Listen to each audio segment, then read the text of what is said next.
Typ der Geschichte: freie Arbeit, One-Shot. FSK-Rating 12. Genre: Märchen, Mythen und Sagen. Autor: Lilith Phoenix. Der Junge aus dem Wald.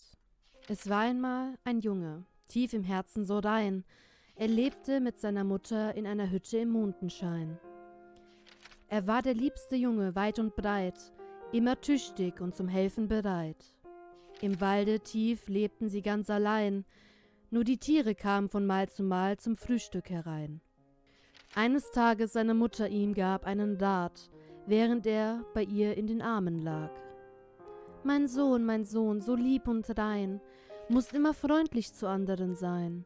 Ob Tier, ob Mensch, ob Strauch, ob Baum, eine friedliche Welt, das ist mein Traum. Doch wag es dich nicht, was man auch macht, rauszugehen in die dunkle Nacht. Ob heulen, ob schreien, ob weinen, ob flehen, wag es dich niemals, nachts rauszugehen. Gefährlich die Kälte und Monster der Nacht, wollen ein Übles, was man auch macht. Ob Gnoll, ob Goblin oder ein Troll, sie hegen gegen Menschen einen tiefliegenden Groll. Der Junge nur lächelt und legt sich dann hin, das alles ergab für ihn überhaupt keinen Sinn. Es gibt keinen Hass, kein Zorn und kein Groll, den man allgemein gegen Menschen aufbringen soll. Denn jeder ist anders, jeder Einzelne, klar.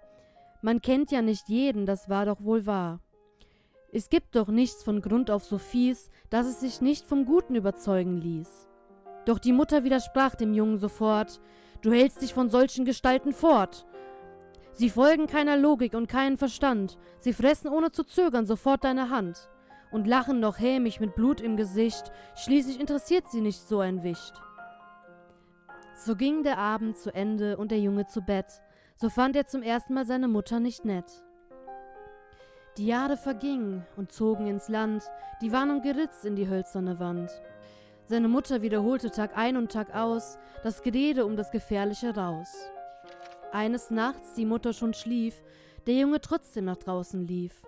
Denn Geschrei, Geheul und Flehen ihn zog, nach draußen zu helfen, so wie es sich flog.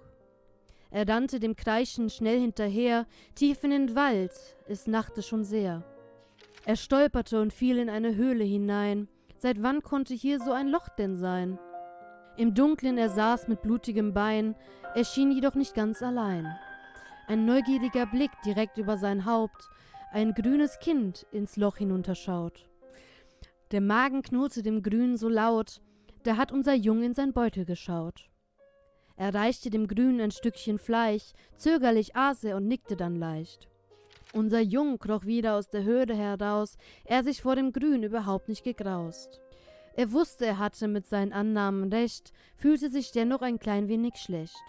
Da führte der Grüne den Jungen bei Hand in ein ihm fremdes, aufregendes Land. Überall grün und noch kleiner als er, sie tranken, sie aßen und ruhten noch mehr. Er fand sie sehr lustig und mochte sie sehr. Als der Morgen anbrach, nahm er einige mit, zu zeigen, dass es noch etwas Größeres gibt. Er führte sie zu seinem Haus und lud sie ein zu einem leckeren Schmaus. »Mutter, schau, du hattest nicht recht, die hier sind doch wirklich nicht schlecht.« Die Mutter beäugte die Grünen schwer, in ihren Augen glitzerte es wie ein Meer.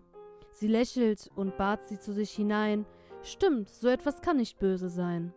Der Junge ging etwas früher ins Bett, hatte er mit den Grünen gespielt, doch so nett. Als er erwachte und sich gestreckt, waren die Grünen aus seinem Zimmer schon weg. Es wurde schon dunkel, es war nicht mehr hell, er ging nach unten flott und ganz schnell. Rot die Treppe und rot die Sicht, lachen mehr konnte er nicht. Seine Mutter geschunden, geköpft und zerstört, hat man jenen Tag einen Schrei laut gehört. Der Junge nach diesem zusammengekracht, hatte er seiner Mutter dieses Schicksal gebracht? Blut auf dem Boden, dem Tisch und der Wand, entdeckte er in der Ecke einen stinkenden Brand. Er heulte, er schrie und rannte dort fort.